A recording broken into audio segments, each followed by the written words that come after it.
So first off, not this weekend, but the following weekend, Heidi had said she's gonna be doing a number of open houses. So if anyone, specifically Courtney and Danielle, if you want to shadow her, just connect with her maybe Monday or Tuesday of next week to set up, and it doesn't have to be, I mean, there can be 3 or 4 of you at the same one. It doesn't have to be, just don't feel like it just can only be one person there. So I think that would be very beneficial if you're able to do that and just kind of, and we've been getting a ton of activity at open houses recently, so it should get good activity.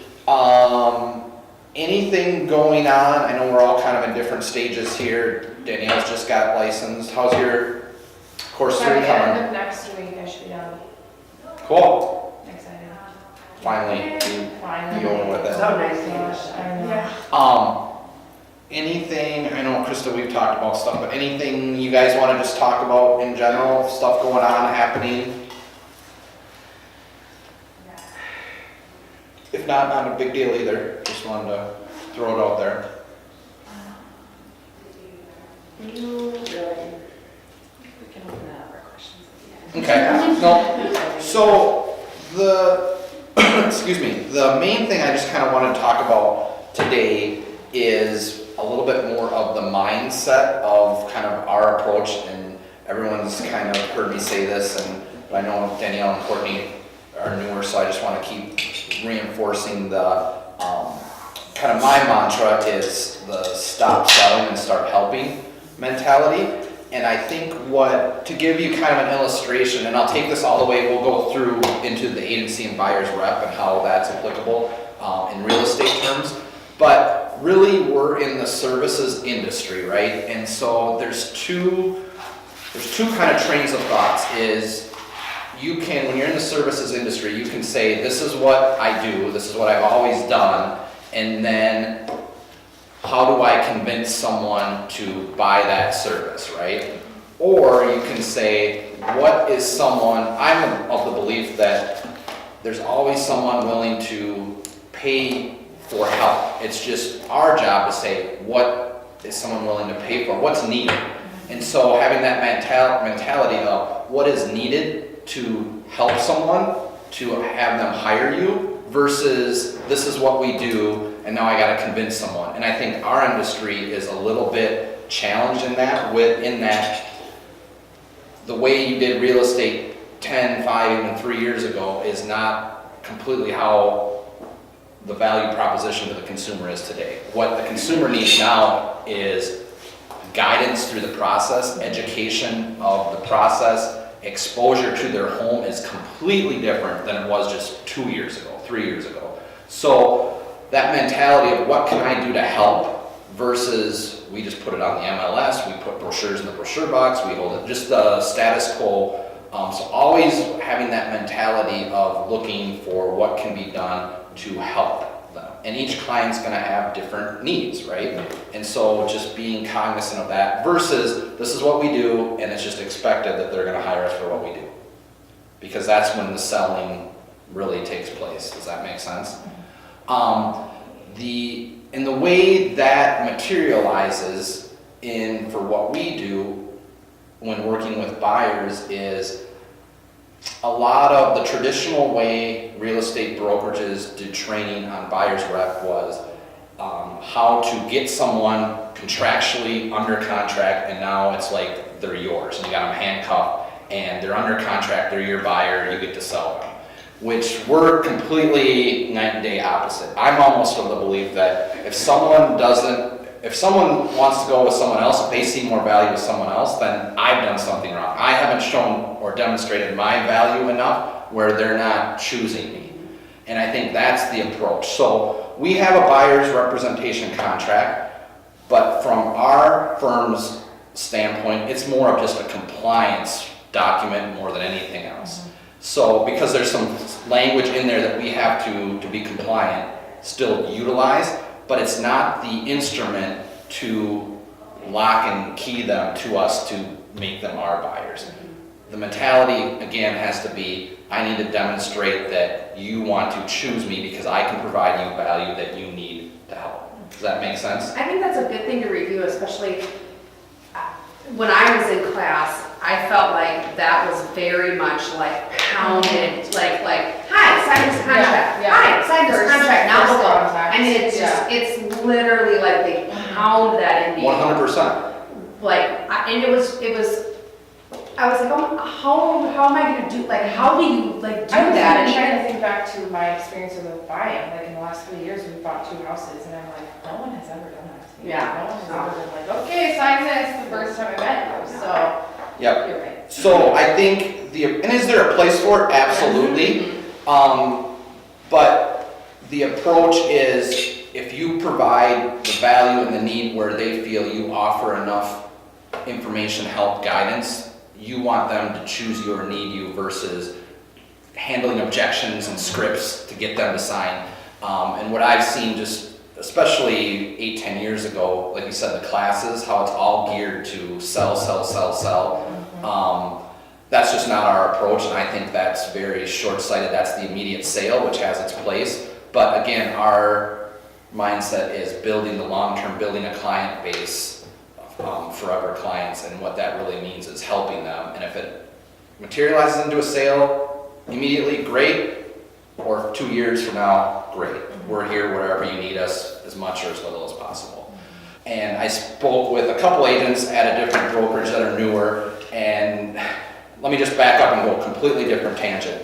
When you're in an offer scenario, anything that's an addendum is at the time of the purchase agreement. So a blank addendum, a counteroffer addendum is for a purchase agreement that you're negotiating. An amendment is what you use when you change the terms a week later, 2 weeks later, 3 weeks later after the fact. And it's a subtlety, and again, if something's in writing, what the letterhead on the form at the end of the day, in my opinion, doesn't really matter. It's not gonna negate what was agreed upon in writing.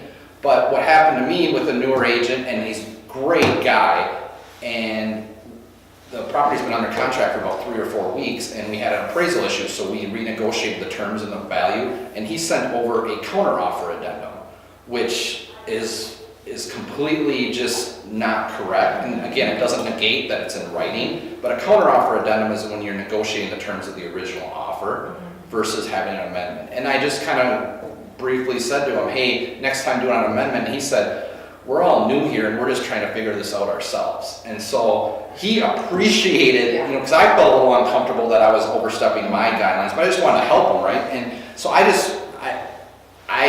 feel there's an appetite to be educated, and that's part of what we're trying to do here now, that we're on, just going through with the agency, the basic forms, that we're all kind of on the same page and have a core understanding. Now, I still have questions, Heidi still has questions, you're never gonna know everything, you're always gonna be bouncing ideas off each other, but when you can demonstrate your wherewithal to the client, that's what helps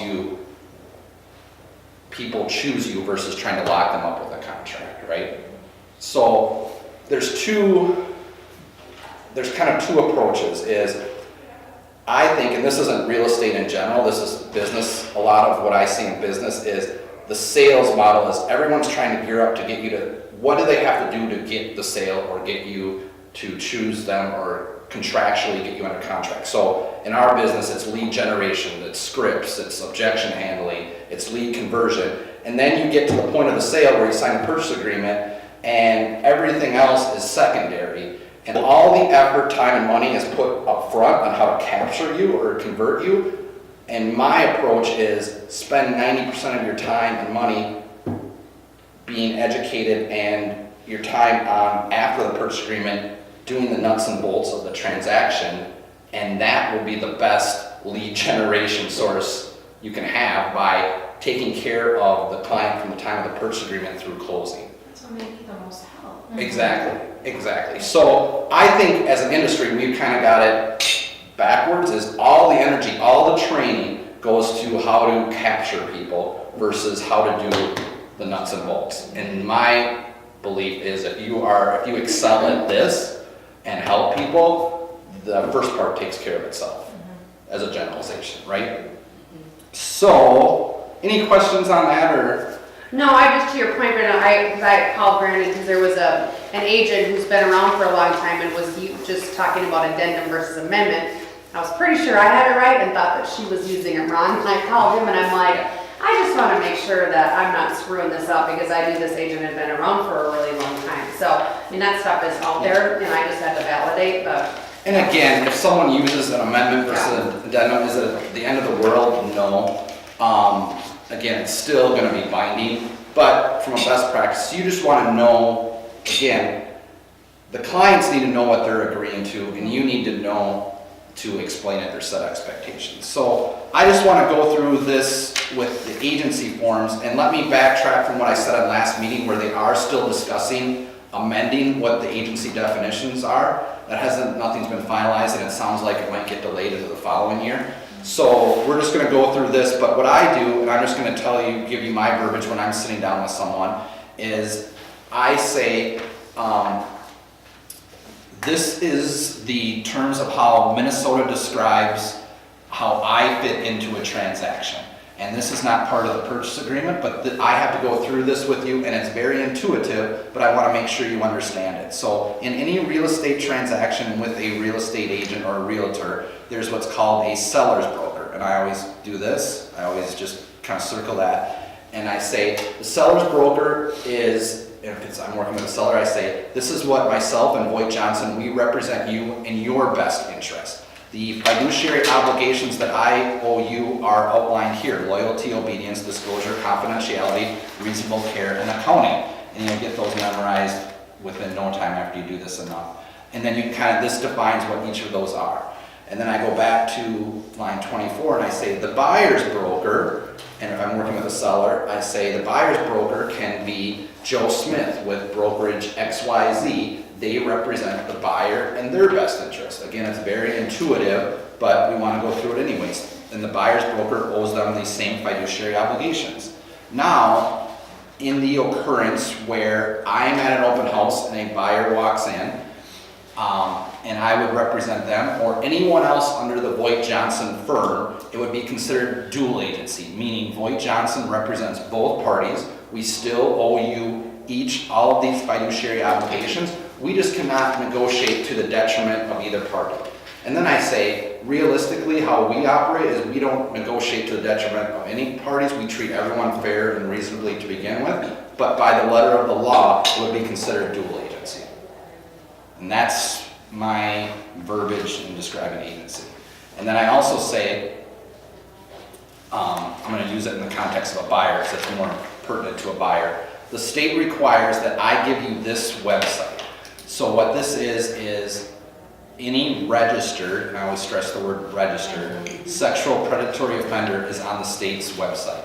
You know, it would be a good idea to go through tonight when you're back home in front of a computer, to just pull up the property address we're making an offer on in that website, just to be aware of that. And then you have them sign here, an initial there, and then you've completed agency. Now, what the state law says is at first, and this will go right to your initial training, at first substantive contact, you must provide them this document.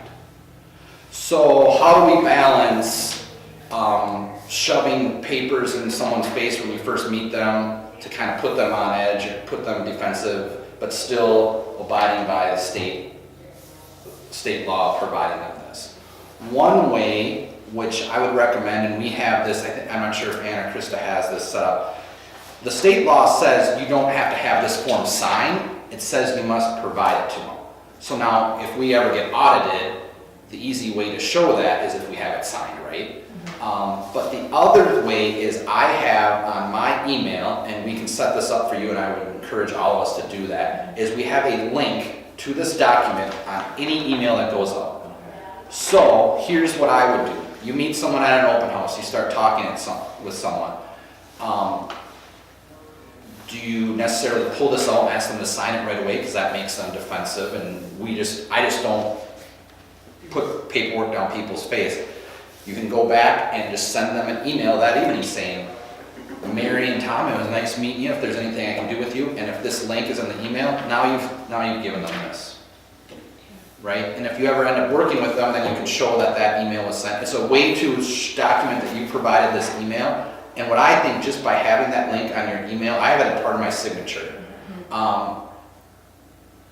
It will help you if you ever get into any debate of having to prove, did you show this, and you don't have it signed. Because what the state will look at is when they're auditing is, are these being signed at the time when you write the purchase agreement repetitively? And then they could say, well, you probably had substantive contact before the time you're writing the purchase agreement. If you're just doing this at the time of purchase agreement with all your clients, you're not doing it soon enough, right? So that's fine to still do this at the time of purchase agreement if you have that link on your emails and you communicate with them early in the process. I believe that that satisfies. So the then you requirement. just prove that you sent it way earlier. You know, keep, Same as if it were somebody you know, reaching out to you saying, hey, I'm ready to buy, can you set me up on the MLS or something? yep, and you like that. respond to them, Yeah. and that link's there, So, you've provided it to them. Okay, because yeah, you're never seeing Yep. one of those people. The law does not require that you have this signed at first substantive contact. It requires that you provide it to them. Now, obviously, it's easier to prove that you did that if you have a signed document, but again, you get it, the balance. Right, yep. So that's agency. Excuse me. So this is our buyer's rep. And so this is what you'll find when you're going through Instanet. And Instanet is the portal in North Star MLS, and I'm giving you all sorts of terms that you'll be familiar with, where all of our documents are that you can do electronically. So you can fill them out electronically, you can send them through AuthentiSign to be signed electronically. What you'll notice is the buyer's rep is what's considered a VoigtJohnson exclusive document, meaning most brokerages have their own proprietary document for a buyer's rep than the state purchase agreement. So if you see, I don't know if this got cut off. Basically, the state purchase agreement, I don't have any other forms, will have the realtor copyright information on it. That means it's a realtor form that we all use the same forms. All brokerages, Edina Realty has their own proprietary, Coldwell Banker has their own proprietary buyer's rep. So this is in a VoigtJohnson folder, not and I can show you guys when we get to that, but you guys know what I'm talking about, specific. So let me just back up. When you write a offer for your buyers, you are required to disclose to them that you will be receiving compensation. The state forms have an additional separate compensation disclosure form, which we don't use.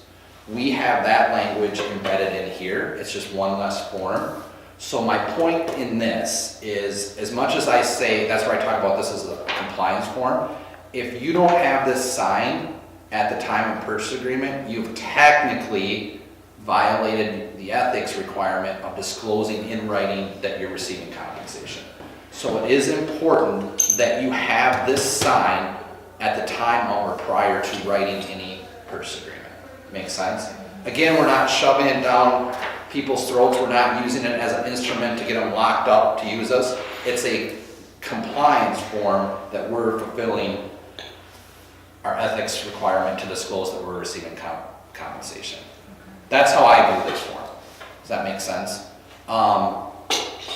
So let's go through it. At the very beginning, so this will be a little bit different than the state form buyer's rep that they may have showed you in your training books. The information is going to be the same, but there is some proprietary information. So we fill in the buyer's name, and then VoigtJohnson represents them. And so what I do is I fill this in with a date range, typically the day you're signing, and you can do 6 months, you can do a year.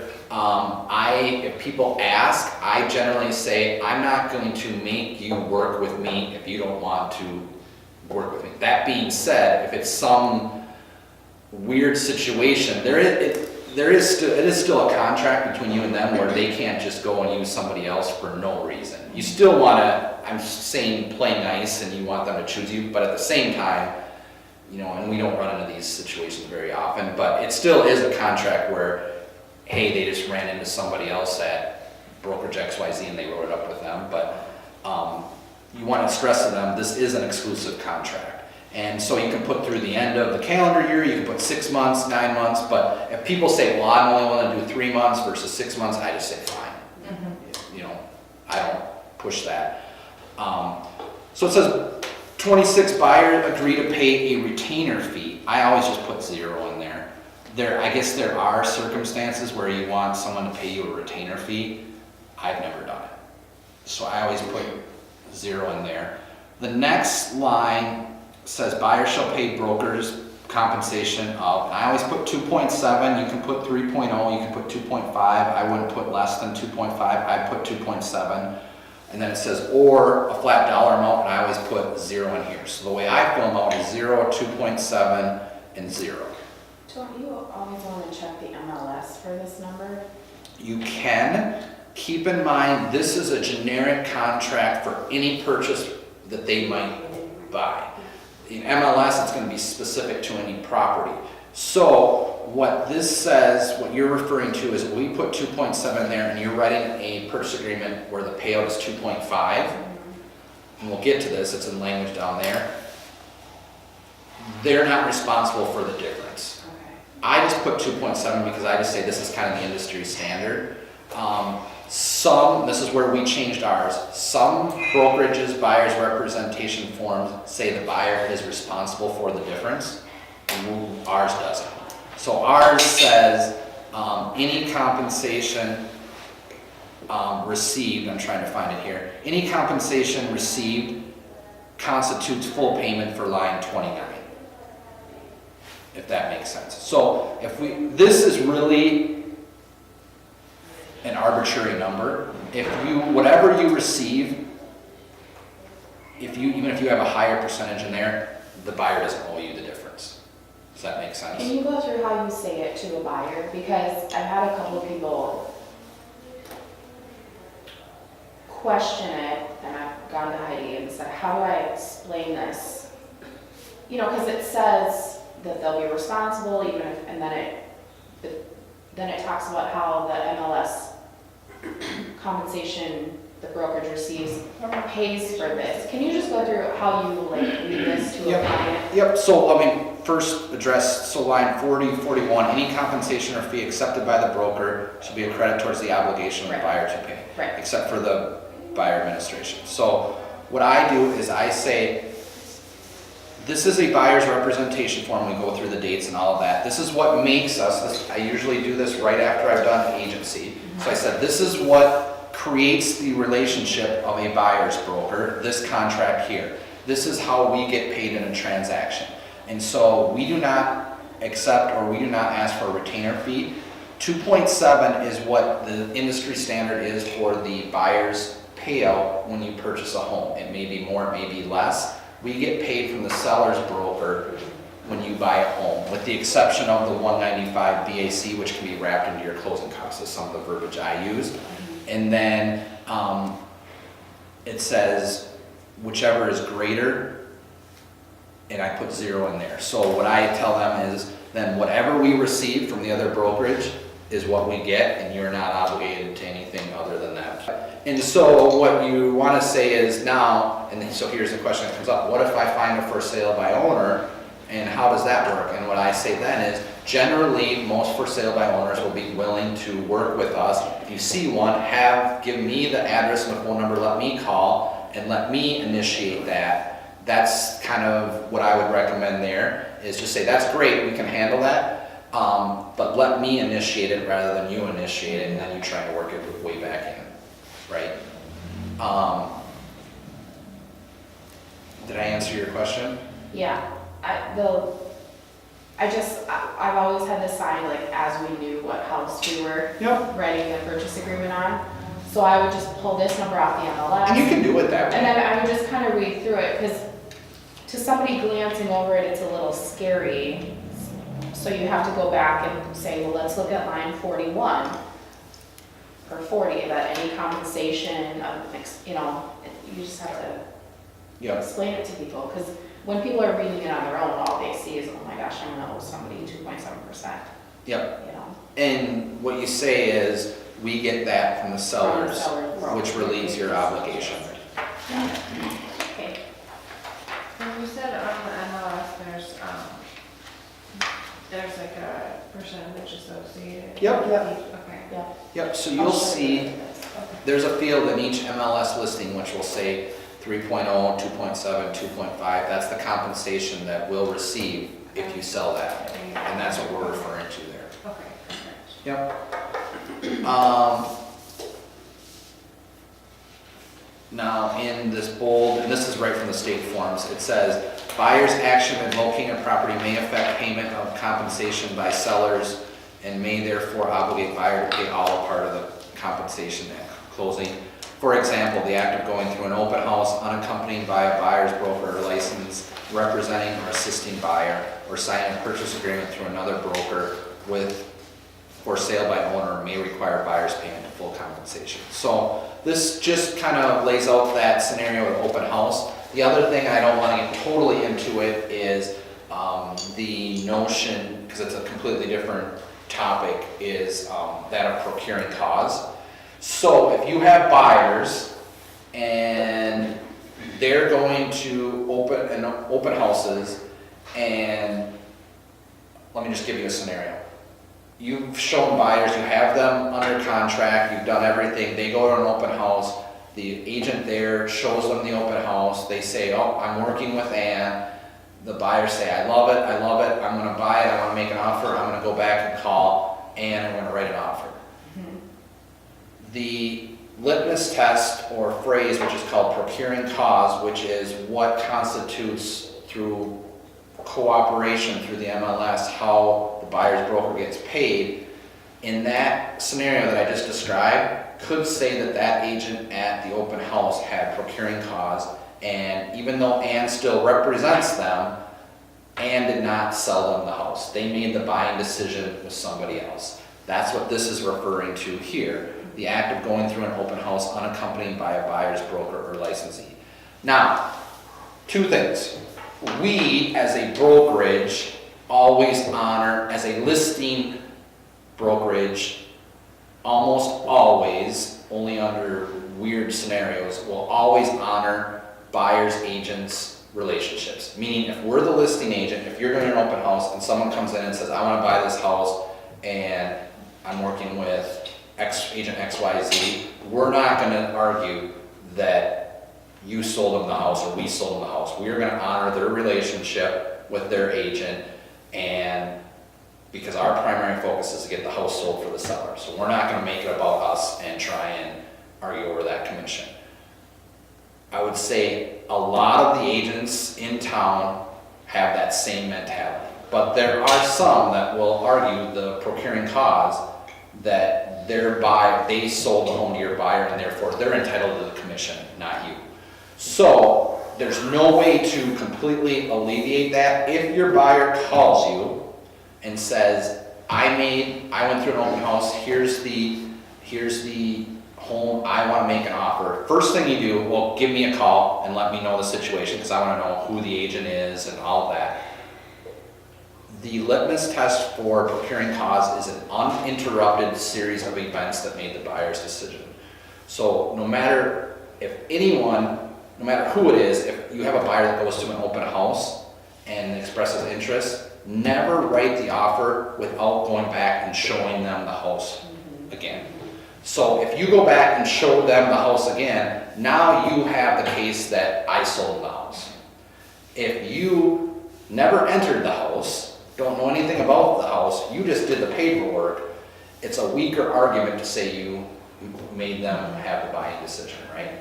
So a lot of times, and it depends on the agent, you just say, and most agents are very good about it. I'm kind of overselling it just to make a point. But as things get tighter, agents will get more and more protective. You want to make sure that you show them the house after they've been through it. You can demonstrate that you've worked with their lender and done all of those things to help obtain their offer. Does that make sense? So if your clients question it, just say, hey, first thing to do is that agent at an open house represents the seller. They're required to go back and tell the seller anything you say. So you just want to keep your cards close. So even if you love it, don't gush over it. Because the seller's agent's going to let the seller know how enthralled you were with the home, which isn't to your best interest. So, and then I try to ask people, if you do go to open houses, tell the agent right away, I'm working with Brandon, I'm working with Courtney, just let them know. Because then, at that point, and I hope they covered this in your classes, as soon as someone tells you they're working with someone else, you're supposed to kind of back off, right? You still want to show them, and you're still there to sell the house for the seller, but you're not there to, you're not there to ask about their financial, their wherewithal in buying the home, or, you know what I mean? Oh, can I bring up an example Yep. right now? There was, it was a tricky situation with, Homes for Heroes, and I was doing an open at one of Tina's houses, and I knew that the person coming in, already had another agent. Yep. But he started asking a lot of questions about Homes Yep. for Heroes. Yep. And then that buyer, potential buyer, went back to his Yep. agent and said, well, what's this Homes for Heroes thing? It's gonna happen all the time. And it circled back, kind of that I was trying to like capture, steal this buyer, which I was just, Yep. he asked, and so I was like, this is what it is, so I don't know. Nope, you're 100% That was- within your I bounds. felt bad, but not trying to do anything No, shady. I mean, no, what you do is, especially if they ask, Yeah. you say, you have all the right in the world to educate them on the program and the fact that you give back 25% of your commission. Yeah. And what ends up happening is agents, or they go back to their agent, they bring up a conversation that their agent doesn't want to have with them. Yeah.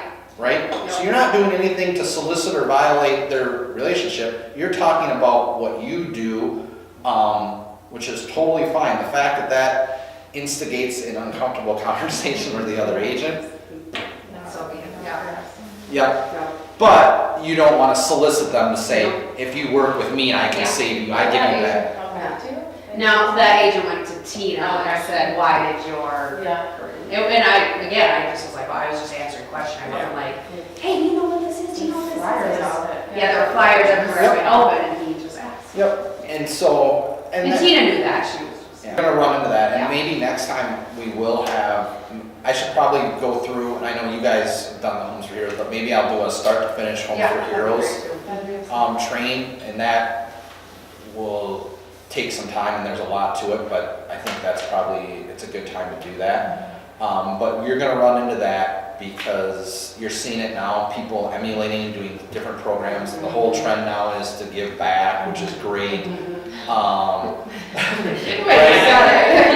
But it's, It is, but here's the thing with that is, when it's not authentic, when it's done just as a transactional carrot, people, I feel, see through that. They don't, you're not authentic. And so it's got to be authentic. That's why we're very selective of the people that come in here, because it's not a sales tactic. It's really, and you give back 30% of your commission, so it's a big thing to swallow, but it builds that clientele, which I don't know if you guys, it builds a loyalty for referrals like no other if used properly.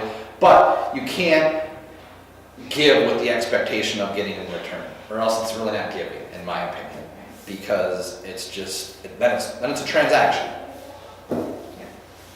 But yeah, you're gonna run into that, the objections of, well, my agent doesn't do this, and we ran into that for years, and it just is what it is.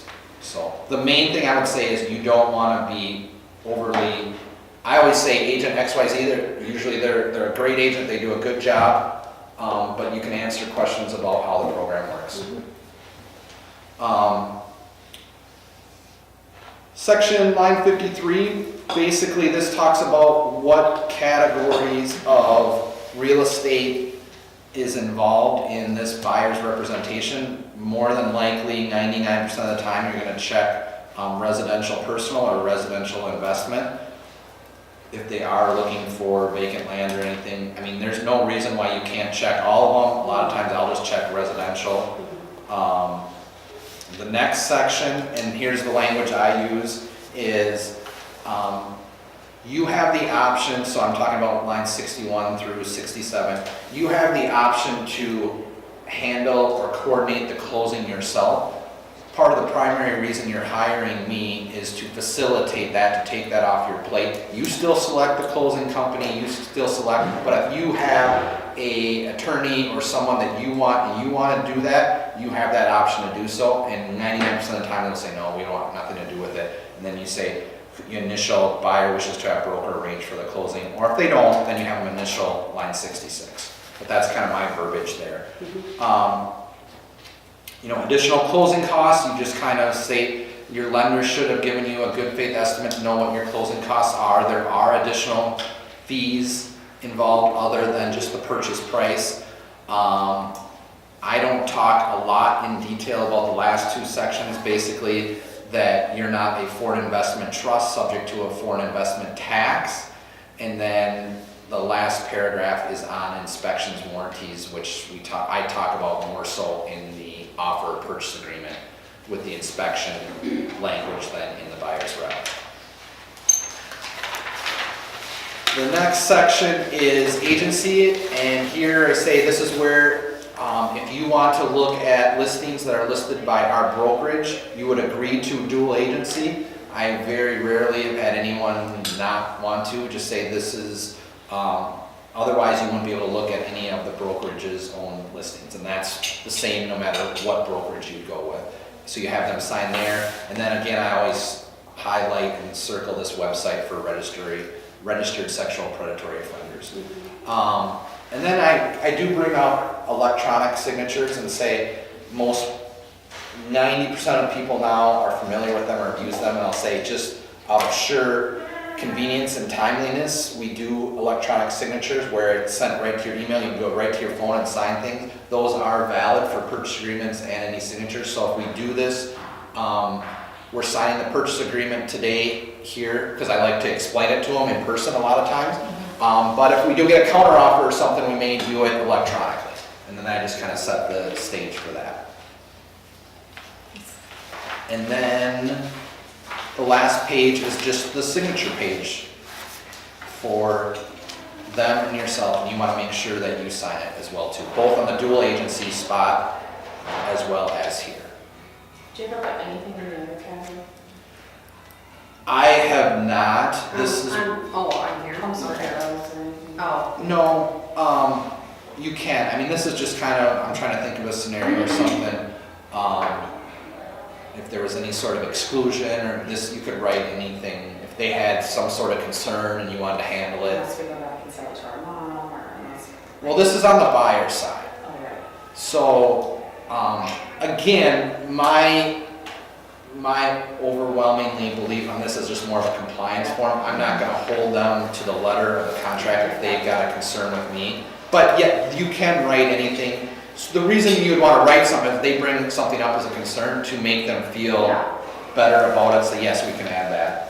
I can't think of a scenario off the top of my head on that. Any questions? Again, this is fairly basic. I don't want to be mundane, but I do want to just give you kind of from our firm's standpoint how they fit into what we believe and do. But what I'm finding now is most people just aren't having the sheer basics on how to communicate that to the clients. So this is where I think we stand out, is just having that knowledge and being all on the same page and explaining everything. The biggest thing in any real estate transaction, like I've said it 100 times, is just setting the proper expectations.